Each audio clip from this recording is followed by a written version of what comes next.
ईश्वरा परम कृष्ण सच्चिदानंद विग्रह अनादिरादिर गोविंद सर्वकारणकारणम्। ओम नमो भगवते श्री वासुदेवाय नमः। हेलो फ्रेंड्स, श्री श्री ब्रह्म संहिता के पाठ शुरू करने से पहले उसके बारे में थोड़ा जान लेते हैं। महान शास्त्रों के अंदर माने जाने वाला ब्रह्म संहिता का मुख्य विषय है भगवान के उद्देश्य में किए गए हैं ब्रह्मा जी के द्वारा ध्यान। इस ब्रह्मांड के सृष्टि के समय जब ब्रह्मा जी का उत्पत्ति हुआ था तो उनकी उत्पत्ति का रहस्य जानने के लिए ब्रह्मा जी जब तप में बैठे थे तो उनके हृदय में जो परम ज्योतिर्मय सच्चिदानंद पुरुष क्षण काल के लिए दर्शन दिए थे और उनको सृष्टि के लिए प्रेरित किए थे, उनके उद्देश्य में ब्रह्मा जी जो ध्यान और जो प्रेयर किए थे 100 अध्याय में रचना किए गए वही है ब्रह्म संहिता। पर युग युग से चलते हुए समय के अंदर छुप गई थी ये महान ज्ञान की भंडार।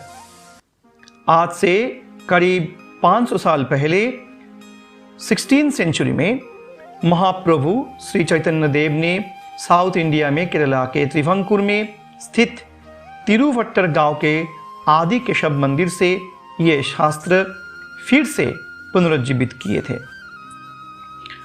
उन्होंने 100 अध्याय से सिर्फ 5वां नंबर अध्याय ही अपने संग लेकर जगन्नाथपुरी आए और उनकी प्रचार की।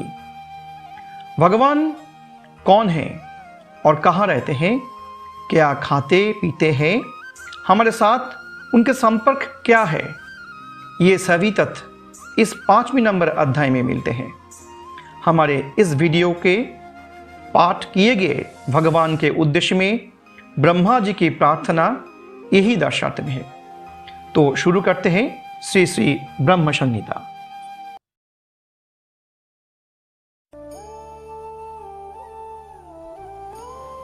ईश्वर परम कृष्ण सच्चिदानंद विग्रह अनादिर आदिर गोविंदः सर्वकारण कारणम्। चिंतामणि प्रकर सद्मसु कल्पवृक्षः लक्षावृतेषु शूरवीरविपालयन्तं लक्ष्मीसहस्रशतसम्भ्रमाशेव्यमानं गोविन्दम् आदिपुरुषं तमहं भजामि। वेणुं कनन्तम् अरविन्ददलायतक्षं बर्हावतं समसितम्बूधरसुन्दरङ्गं कन्दर्पकोटिकमनीयविशेषशोभं गोविन्दम् आदिपुरुषं तमहं भजामि। आलोलचन्द्रकलसादवनमल्लवंशी रत्नाङ्गदं प्रणयकेलीकलाविलासं श्यामं त्रिवङ्गललितं नियतप्रकाशं गोविन्दम् आदिपुरुषं तमहं भजामि। अंगानि जस्य सकलेन्द्रियवृत्तिमन्ति पश्यन्ति पान्ति कलयन्ति चिरं जगन्ति आनन्दचिन्मयस्वदुज्ज्वलविग्रहस्व गोविन्दम् आदिपुरुषं तमहं भजामि।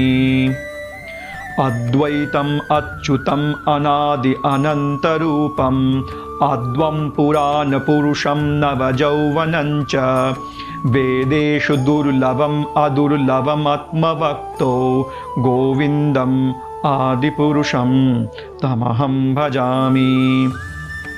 पंथास्तु कोटिशतवत्सरसंप्रगम्यो वायोरुथापि मनसो मुनिपुङ्ग्यवानं शोपस्ति यत्प्रपदसिन्म विचिन्ततत्ते गोविन्दम् आदिपुरुषं तमहं भजामि। एको प्यासो रचयितुं यगदण्डकोटि यच्चक्तिरस्ति यगदण्ड च यद्दन्तः अण्डान्तरस्थपरमाणुचयन्तरस्तं गोविन्दम् आदिपुरुषं तमहं भजामि। यद्वबो वबितो धियः मनुजस्तथैव संप्राप्यरूपमहिमाशनयानभूषः सुक्तैर्वमेव निगमपथितस्तु बन्ते गोविन्दम् आदिपुरुषं तमहं भजामि।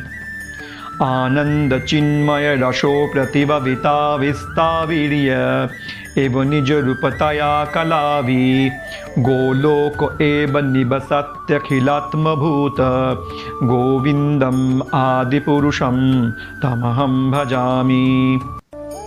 प्रेमाञ्जनचूडितभक्तिविलोचनेन शान्त सदैव हृदयेषु विलोकयन्ति यं श्यामसुन्दरम् अचिन्त्यगुणस्वरूपं गोविन्दम् आदिपुरुषं तमहं भजामि।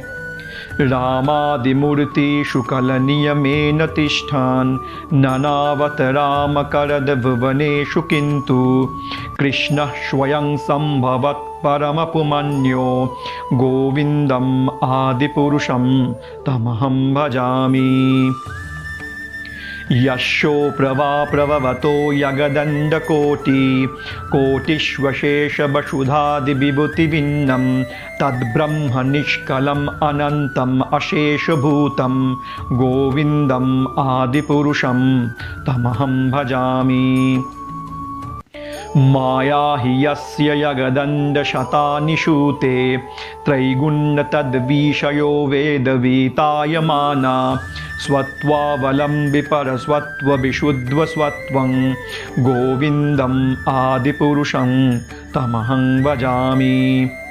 आनन्दचिन्मय रसत्तोतयमनसो जप्राणिनं प्रतिफलं स्मरतमुपेत्य लीलायितेन भुवनानि जयत्यजस्रं गोविन्दम् आदिपुरुषं तमहं भजामि। गोलोकनाम्नि निजोधम्नि तले च तस्य देवी महेशहरिधाम श्रुतेषु तेषु ते प्रभवनी चया विहितस्य येन गोविन्दम् आदिपुरुषं तमहं भजामि। सृष्टिस्थितिप्रलयसाधनशक्तिरेका छायेव यस्य भुवनानि बिभर्ति दुर्गा इच्छानुरूपम् अपि यस्य च चेष्टते सा गोविन्दम् आदिपुरुषं तमहं भजामि। शिरं यथा दधि विकारविशेषो योगात् संजयते न हि ततो पृथगस्ति हेतः जशम्भुतामपि तथा समुपैति कार्यात् गोविन्दम् आदिपुरुषं तमहं भजामि। दीपार्चिरे बहिदशान्तरोमुभूपेत्य दीपायते बिभृतो हेतुसमानधर्मा यस्तद्रिगे बहिः च विष्णुतया विभाति गोविन्दम् आदिपुरुषं तमहं भजामि। जकारनार्णव जले भजति स्म योगा निद्रमनन्तयगदण्डशरोमकूप आधारशक्तिम् अवलम्ब परांशमूर्तिं गोविन्दम् आदिपुरुषं तमहं भजामि।